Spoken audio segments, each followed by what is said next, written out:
Hi, I'm Maddie. Welcome to the Faith Community YouTube channel. We'd love to know where you're joining from in the comments. And hey, take a moment to share this message with a friend and then hit the red subscribe button. Also, if you'd like to learn more about getting connected at Faith Community, stick around at the end of the video for more details. We hope this message encourages you to move from where you are to where God wants you to be. And I couldn't help but think about the study that we're in Nehemiah.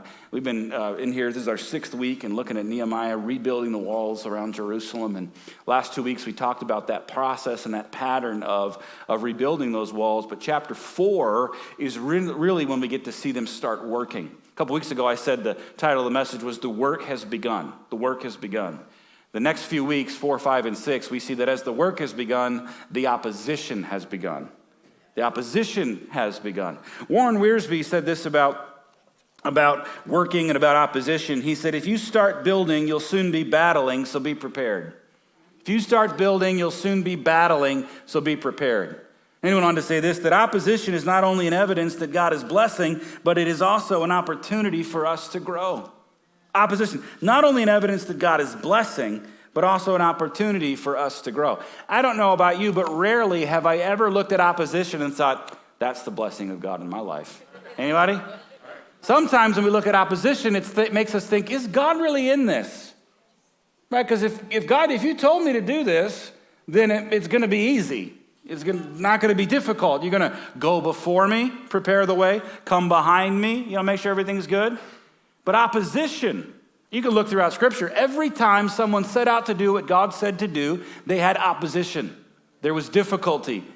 And this guy over here, this Warren Wiersbe pastor guy, is saying that it's an opportunity for growth. And that the moment you start building, you'll start battling, so be prepared. I'll never forget, after I went to school, I went to Springfield to go to school at Evangel University, and I was coming home because Lauren, this is like a couple weeks after I'd been there, because Lauren was going to be baptized. And we met about 6 months, we met in kindergarten, but we reconnected in college. It took me from kindergarten to college to get her to go out with me.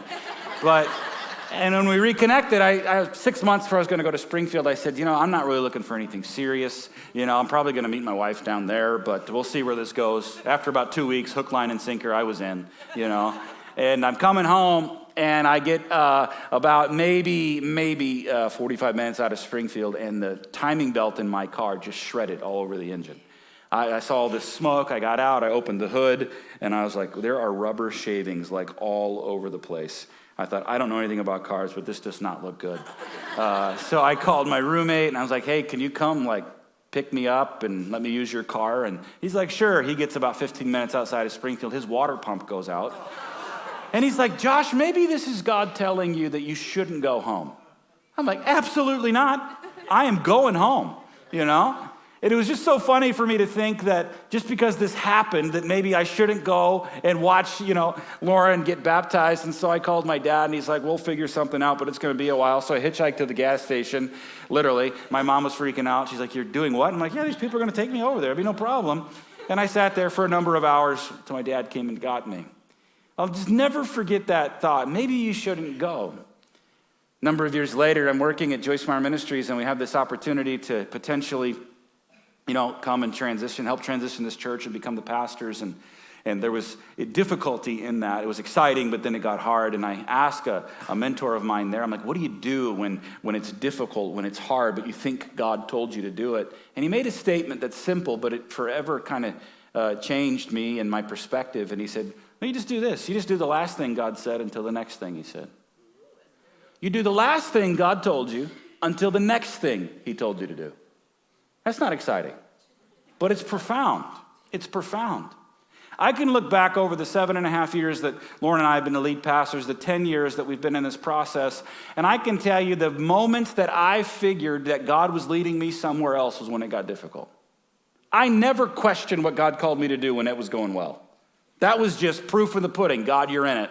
The moment it got hard, the moment the opposition came, I'm ready to quit. God, I think you're speaking. God, oh yes, I saw that star in the sky, and I think you're telling me that you're taking me somewhere else. You ever been there? It gets hard, and maybe I'm supposed to leave. Now, I'm not talking about when you make stupid decisions and you have to deal with the difficulty. I'm just talking about when it gets hard. Because you can almost guarantee that when you start doing the right thing, as you're reading in Scripture, and maybe God is speaking to you about getting your family in order, your life in order, your finances in order, and so you get a budget, you start doing these things, it gets difficult. It gets hard. The opposition begins. And I just want to submit today that, it not only the question of if it will come, but when it will come, and how will we deal with it. Chapters 4, 5, and 6, we see all hell breaking loose literally against Nehemiah and the Jews. We'll see 9 different tactics that are used by the enemy against Nehemiah and the Jews as they're rebuilding the walls. And it's the same tactics that the enemy uses against us. Because there is an enemy in this world. As scriptures to call him a thief, an enemy, the devil, and he comes to steal, to kill, and destroy, and to rob us of the rebuilding, the renewal, and the restoration that God brings in our lives through the person of Jesus Christ. So you just better get comfortable with the fact that as you move forward, it's going to get hard. It's going to get hard, but God is present in it. So here, overview real quick. The 9 tactics we'll see over the next 3 chapters that the enemy uses: ridicule, intimidation, discouragement, fear. Those will be the 4 we talk about today. Then selfishness, compromise, slander, threats, and intrigue. We'll see how Nehemiah and the people battle through that. But the first one let's look at it is ridicule. Nehemiah chapter 4, verses 1 through 6. So last week we ended with what the gates look like. That was an overview of the work. Now here's the work. It said Sanballat, if you remember, he was the guy in chapter 2 that started to give Nehemiah some trouble when he showed up. Sanballat was very angry when he learned that we were rebuilding the wall. Who's we? Nehemiah and the people. He flew into a rage and mocked the Jews. That's how mad he was. It said, saying in front of his friends, so Sanballat has friends, and the other army officers, Samaritan army officers. He's a Samaritan. So he brings these people. He says, what does this bunch of poor, feeble Jews think they're doing? Do they think they can build the wall in a single day just by offering a few sacrifices? Do they actually think they can make something of stones from a rubbish heap, and charred ones at that? And then Tobiah the Ammonite, who was standing beside him, remarked, that stone wall would collapse even if a fox walked along top of it. Ridicule. One of the first tactics is ridicule. So what does ridicule mean? You can look it up. I kind of reduced it, took some all definitions and compiled them to this. To make fun with the intention of humiliation. To make fun with the intention of humiliation. How many have been the subject of ridicule? Right? The subject of ridicule. You start doing something that is good, that is right, that God is leading you to, and then it's as if people come out of the woodwork to ridicule you, to humiliate you into stopping, to question who you are, to question what you're doing. It's that old crabs in a bucket, right? You put crabs in a bucket and one of them starts to make it out, and then they all just come to drag that other crab down because there is no way you're getting out of this bucket. The ridicule, right? Who do you think you are? And you can hear it. He says, you poor and feeble Jews. You hear the racial tension there? Poor, feeble Jews. What does feeble mean? It literally means this: you withered and miserable. You withered and miserable Jews. Let's heap on the shame of your captivity to the Babylonians and the Persians. You couldn't even defend yourself. Look at this. Walls lying in rubble. Now, don't forget, they've already rebuilt the temple. They're making progress, right? But he just wants to heap the shame on them. Let's humiliate you. And you ever notice that when ridicule comes, it comes with an audience? Right? You ever have people show up? We've been talking. We've been talking. Here's what we think. Much less if they really had concerns, they would have come to you first and privately, this whole Matthew chapter 18 thing, right? But no. Let's come with an audience. We've all talked. We've got our story together, and we're coming with the sole purpose not to help you, but to humiliate you. But sometimes the voice of ridicule is not standing in front of us. It's within us as well, right? The self-talk, the self-narrative, the things we've constructed, the inner critic, whatever you want to call it, the ridicule, which a lot of times is just the voice of the enemy. Who do you think you are? The accuser of the brethren, is what the scripture calls him. And here we see this ridicule, and it starts with the people, who they are. Poor, feeble excuses for human beings, because they literally thought they were dogs. He ridicules them. Then he ridicules the work. What do you think you're going to do? You think you're going to build this wall in a day? Who do you think you are? And then he ridicules God. The God, he blasphemes against God. You think you're going to do this by praying and making some sacrifices? How stupid is that? You see, he begins to ridicule the very thing that Nehemiah has done from the beginning. And what is that? Pray. You think this feeble attempt, you prayed and you made sacrifices for all this time, and look how your city ended up. Your temple was destroyed, your walls were destroyed. You think any of that's going to work? And then Tobiah jumps in. The finished product. Look at that wall you built. If a fox runs across, it's going to fall over. Oh, look at the stupid materials you're using. Rubble, they've been burnt. Just the ridicule they're heaping on to get them to stop.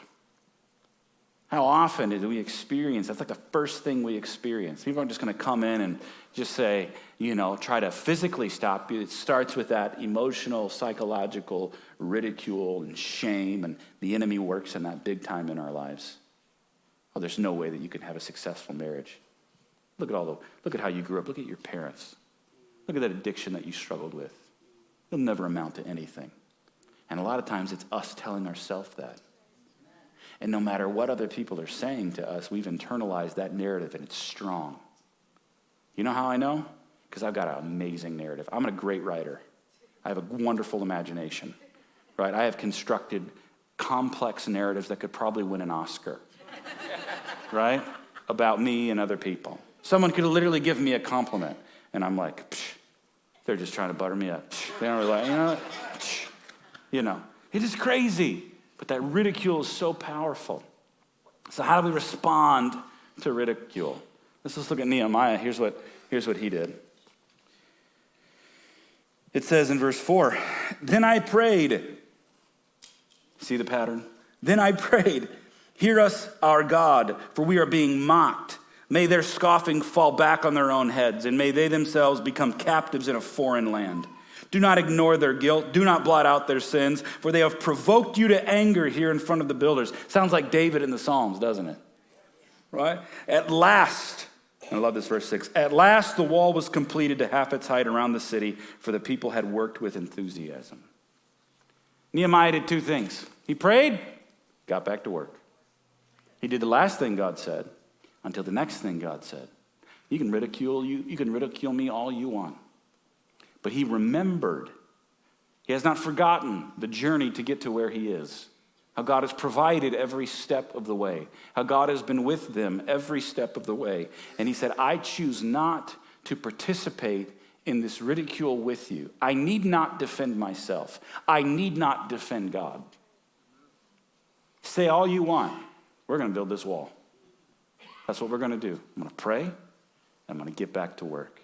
What if we could kind of think about that for a moment, and as we process some of the ridicule that we experience, whether from other people or even ourselves, the way we can address that inner narrative is to say, what does God say about me? Amen. Who does God say that I am in the midst of my brokenness and shame? Because those negative narratives we have, those inner critic, there's some truth to that. That's the only reason we believe a lie, because it's got a little truth in it. It's got a semblance of reality in it. Here's what one person said. So the British critic and author Thomas Carlyle called ridicule the language of the devil. He said, some people who can stand bravely when they're shot at will collapse when they're laughed at. Shakespeare called ridicule paper bullets of the brain, but those bullets have slain many a warrior. Isn't it interesting that sometimes you can be so brave in a particular case, right? You can jump up and defend someone else. But the moment someone ridicules you, very slight, the moment you're laughed at, you can crumble.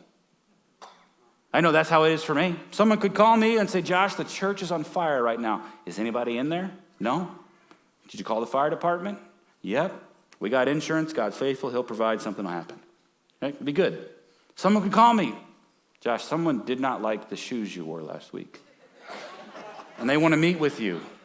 And I'm literally going to feel, oh my God. I'm going to question all of God's, everything in my life because someone didn't like my shoes. I'm telling you, that's the emotional reality that goes off in me. Someone literally, let's say, hey, Pastor Josh, I'd like to meet with you next week. Is that okay? And I'm like, can you tell me what it is? Because I don't want to spend the next 4 days worrying myself to death about what you have to tell me. When it was just like, hey, I just wanted to, see how you're doing. That's the craziness of Josh Earls right there. I don't know if you can relate. Paper bullets of the brain. We remind ourselves who God is. That's what Nehemiah did. Now I'm going to pray. And then I'm going to do what he told me to do. Sometimes the safest thing that we can do. I should say best. I don't know. God's not necessarily safe. You remember in Lion, the Witch, and the Wardrobe, and they talk about Aslan the lion? And they say, is he safe? He says, no, he is not safe, but he is good. Right? But he is good. The best thing that we can do is just do what God told us to do. So if the ridicule doesn't work, then the intimidation is going to come. And that's a whole nother level. Listen to this.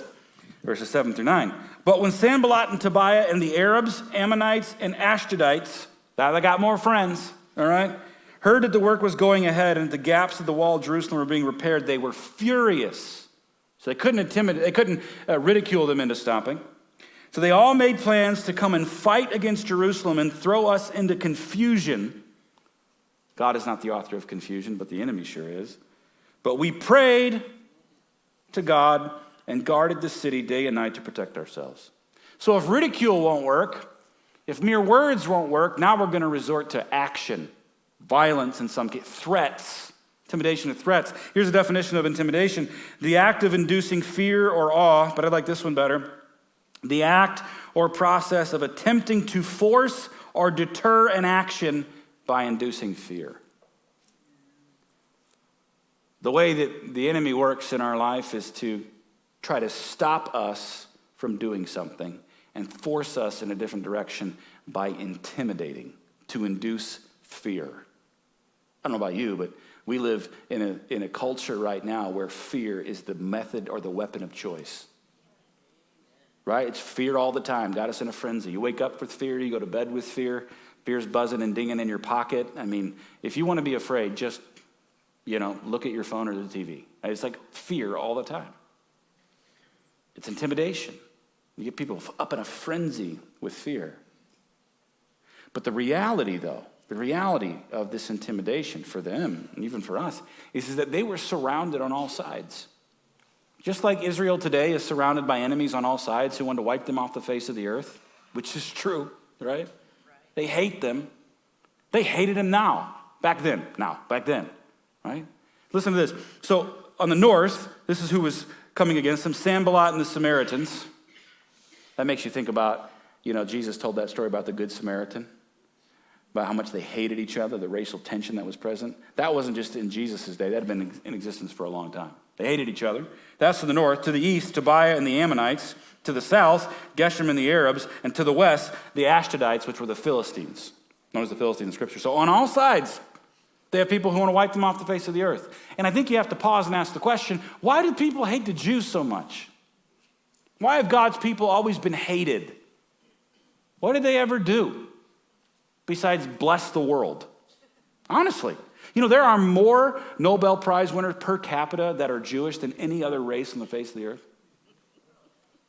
Yeah. Why do they hate the Jews? Question is, why does the enemy hate the Jewish people so much? Because if the Jewish race can succeed historically, that is where Jesus will come through, that will liberate not just his people, but all people. The devil hates the Jews. Absolutely. And there is not a person or group of people in this story surrounding Jerusalem that wants to see these walls rebuilt, because a prosperous Jewish community is a threat to them. And they're going to intimidate them to the point of stopping. They are not for them. They rejoiced when the Babylonians and the Persians destroyed them. Think about this for a moment. The enemy in this world hates God's people and will stop at nothing to keep us from being free and experiencing the power and the person of Jesus Christ. It comes to steal, to kill, and destroy.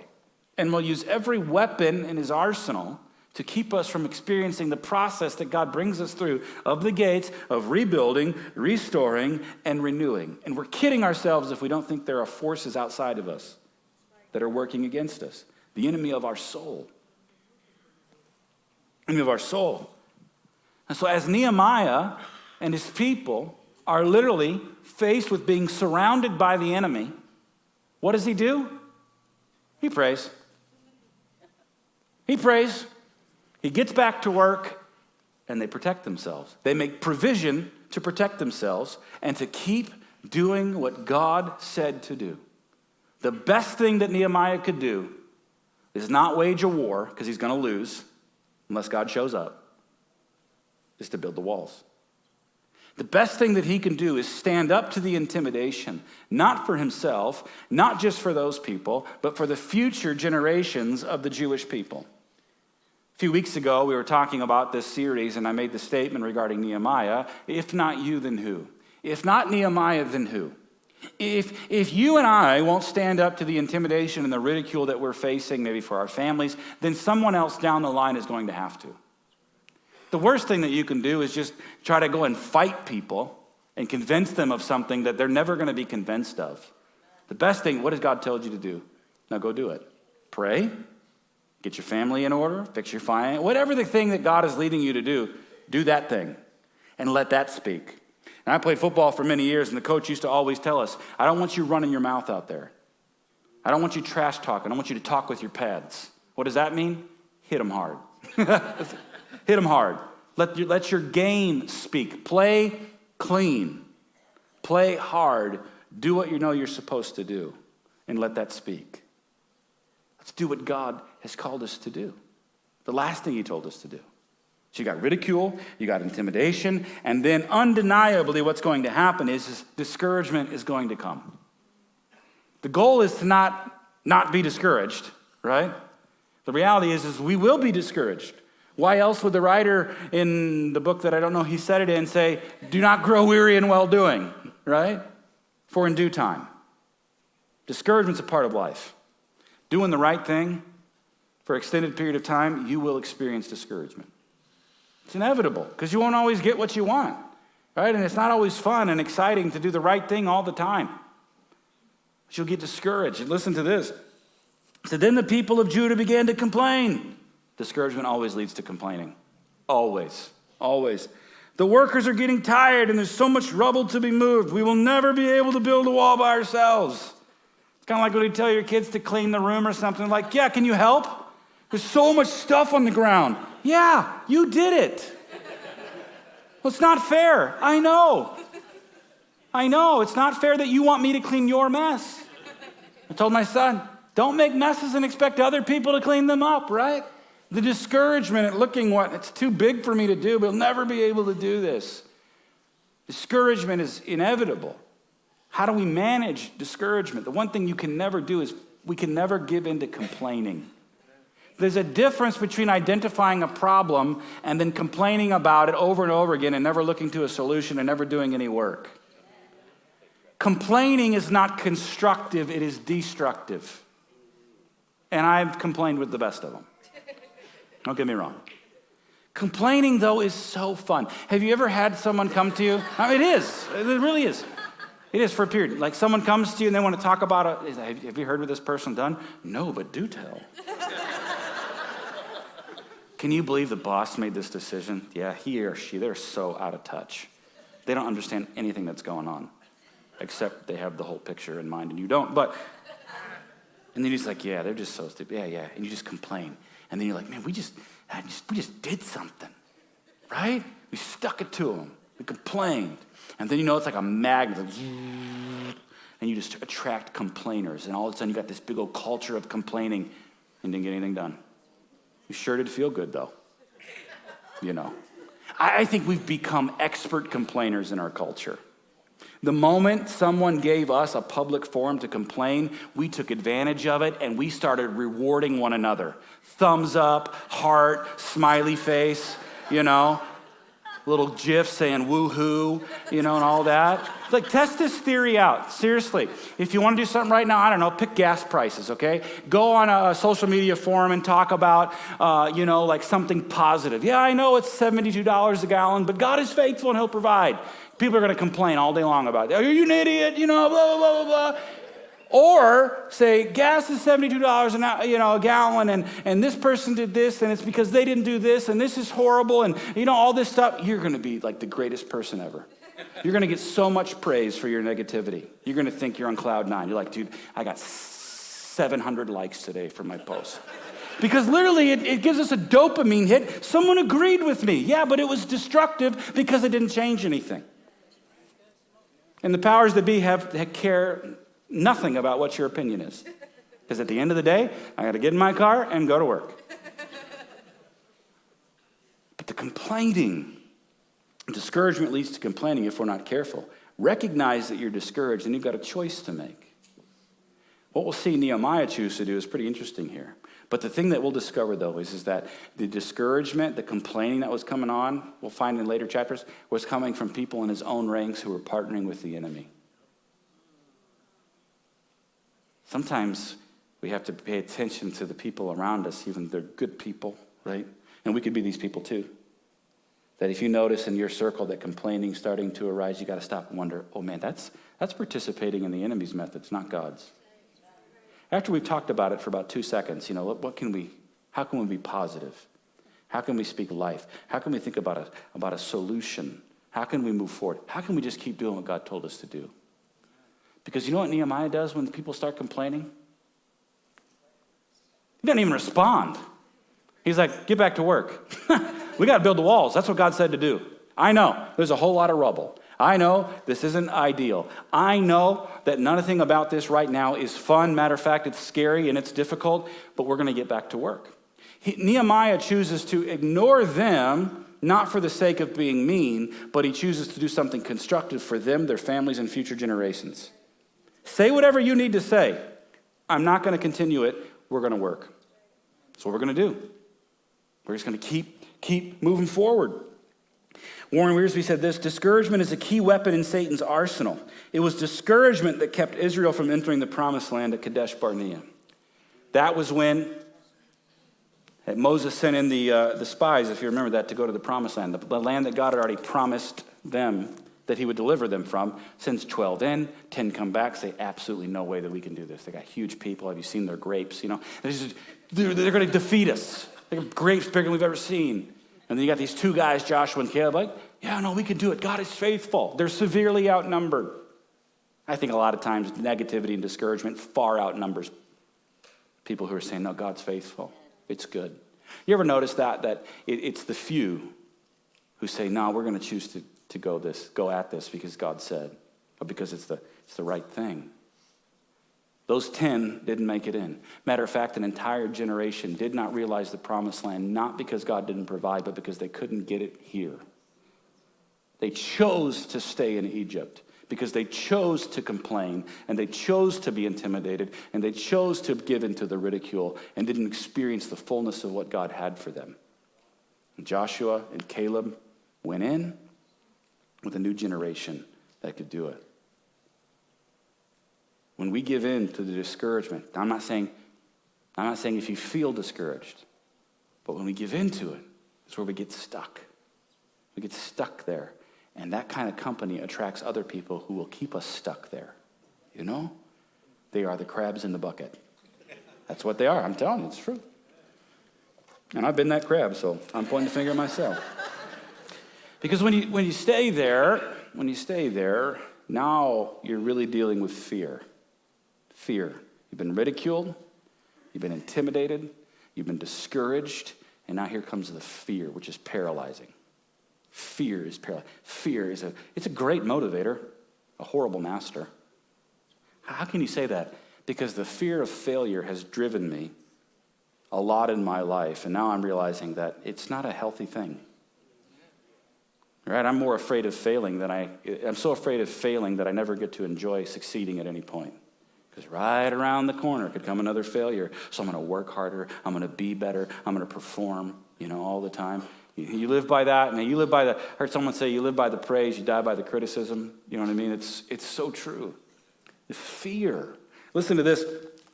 Chapter 4, verse 11, he says, meanwhile, our enemies were saying, before they know what's happening, we'll swoop down and kill them and end their work. And the Jews who lived near the enemy came and told us again and again. So the Jews, the people that are living closest to the enemy, they keep hearing all of this incessant, media feed. They're going to kill us. They're going to kill us. And so what do? They run back to Nehemiah. They're going to kill us. They're going to kill us. The next day, they're going to kill us. They're going to kill us. That's all that they're hearing. And he says they will come from all directions and attack us.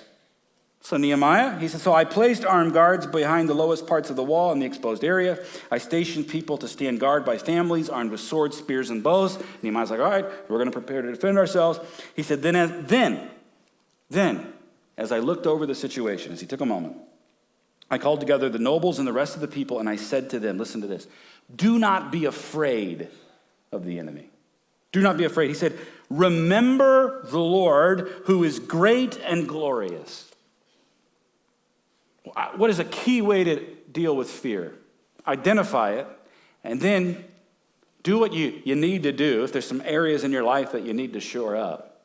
And then, before you do anything else, remember the Lord. Remember the Lord. Pause to remember who he is, what he said, what he's done, how he's prepared. He said, remember the Lord, and I love this. He said, who is great and glorious, and fight for your brothers, your sons, your daughters, your wives, and your homes. That's a Winston Churchill moment right there. Can't you hear the crescendo build in the background? We will fight them in the sea. We will fight them in the hills. We will fight them in the streets. You ever heard that speech? Go look it up. We went to London and we went to the Churchill War Museum. Well, I did. Lauren Carson didn't. And there's this one part where you go in and you stand there and you look at a picture, and all of a sudden a speaker starts projecting Winston Churchill's famous speeches, and you're standing there and you're looking at the picture, and then you go here, and then another one. By the time you get done, you are ready to go out and fight. There was something about the resolve of Winston Churchill for the British people. We will never quit. That's Nehemiah and the leadership. We will defend. We will do what we need to do. Defend your family, defend your sons, defend your daughters, defend your homes. And then you read down more. I'm just going to skip a little for time. And then he says this in verse 19. He said, then I explained to the nobles and officials and all the people, the work is very spread out and we are widely separated from each other along the wall. When you hear the blast of the trumpet, rush to wherever it is sounding. Then our God will fight for us. Then our God will fight for us. We worked early and late from sunrise to sunset, and half the men were always on guard. I also told everyone living outside the walls to stay in Jerusalem. That way, they and their servants could help with guard duty at night and work during the day. And listen to this. During this time, none of us, not I, nor my relatives, nor my servants, nor the guards who were with me, ever took off our clothes. We carried weapons with us at all times, even when we went for water. He says, hey, this is what we're going to do. And when you hear that trumpet sound, God will fight for us. Now, whether Nehemiah, whether that he really believed that or not, which I think he did, the faith that he expressed, they're surrounded on all sides. His belief was rooted in this. If God has called me to do this, and if called us, and if God has provided every single step of the way, this threat from this enemy will not prevail against God. For he's faithful and he's good. Now the question is, do you think Nehemiah was afraid? Heck yes, he had to be afraid. He's a human being. I think the goal is not to try to not be afraid, because you'll be afraid. The goal is to not be led by fear. Fear paralyzes. Fear causes you to compromise. Fear causes you to back off and not do what God has called you to do. There's not been one thing in my life that God has asked me to do where I was not afraid. Ever. I was afraid last night going to the Spanish church to get up there and speak. Not because I'm afraid of the people. Because I'm afraid of looking stupid. What if I mess up a word? The Lord knows I've done that. What if it's not as good as when I preach in English? Or what if I don't perform well enough? Or I knew preaching this stinking series, especially This chapter, as I'm reading ahead, intimidation, fear, discouragement, I'm like, well, there goes my week next week. I know for a fact what it's going to be like. So much so that in the 9 o'clock, I'm sitting there during worship, and I'm like, there is nothing in me that wants to get up and preach this message. I felt afraid. I feel fear in my stomach and in my throat. I don't know where you feel it. Sometimes it's sort of like someone has their hands around my neck. And I prayed and prayed and prayed for God to take that feeling away. Guess what? It's never gone away. It does go away when you do it afraid. And say, God, I'm going to give you one opportunity to change your mind. Right? Can I be done? No. Trust me. I'm good. I'm faithful. I go before. We'll see that later on that those guys, ladies building the wall, they got a sword in one hand and a trowel in the other. Doing it afraid. Doing it afraid. They just keep doing the last thing God said to the next thing that God says. And we trust him. Is there a guarantee it's all going to work out? I can't give you a guarantee like from the perspective that I know how it's going to end. But I can give you a guarantee of God's presence with you in the midst of it. David said, though I walk through the valley of the shadow of death, I will fear no evil. No evil. But he had to walk through the valley. As he came through the valley, what appeared before him? A table. A table. He said, you prepare a table before me, and there are no enemies around. No. He said, you prepare a table before me in the midst and the presence of my enemies. Think about that for a moment. My thoughts about God has always been, take away my enemies so I can relax. So I can feast from everything. God's idea is seemingly ridiculous at times to, here's a table I've set before you, I've prepared before you. It's in the presence of your enemies, and you got a choice. I already told you my rod and my staff would comfort you, protect you. You can sit and rest and allow me to fight for you, or you can get up and fight for yourself, but the choice is yours.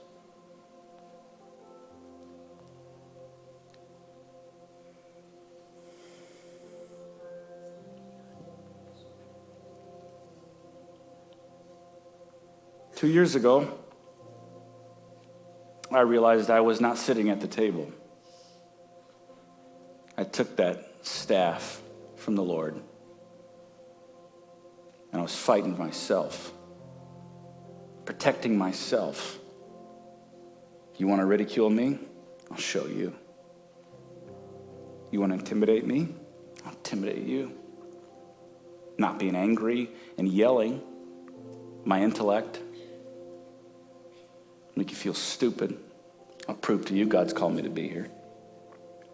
Oh, you don't like what I'm doing? There's the freaking door. Pardon my language, that's how I felt. Sometimes stronger than that.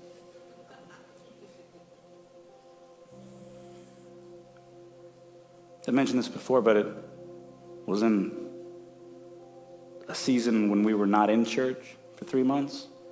And I'm sitting on my couch, having preached my sermon ahead of time to a camera, where there was nobody to congratulate or criticize me, when the Lord says, how do you lead people you don't love?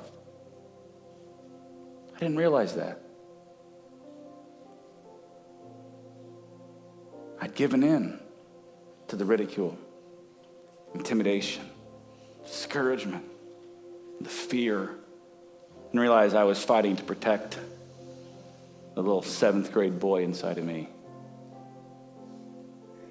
He said, what does all this mean? I have absolutely no idea why I'm telling you this, except for the fact I felt like God said, why don't you get back to the wall?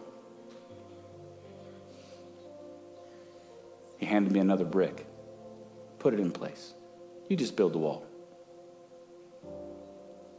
Just build the wall. Sit at the table. I'll protect you. I'll be with you. I'll restore, renew, and rebuild you. Thanks for joining us today. We're always seeing new faces, and we would love the opportunity to meet you. Text New to Faith to 97,000, and someone from our team will be in touch to answer any questions you have about Faith Community. And if you made the decision to follow Jesus today, text that same word, New to Faith, to 97,000. Our team would love to celebrate with you and get some resources to you. We also want to stay in touch on social media.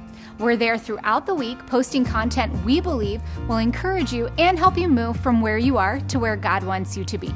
You can follow us on Facebook and Instagram as well as YouTube. And speaking of that, if you're joining on YouTube, make sure you hit that red subscribe button and the bell icon so you're the first to know when new content is available. And finally, we know life can be challenging no matter where you're at on the journey, and we would love to come alongside you in prayer. Let us know if we can pray for you by sending us an email or on the app. Thanks for joining us today. We'll see you next time.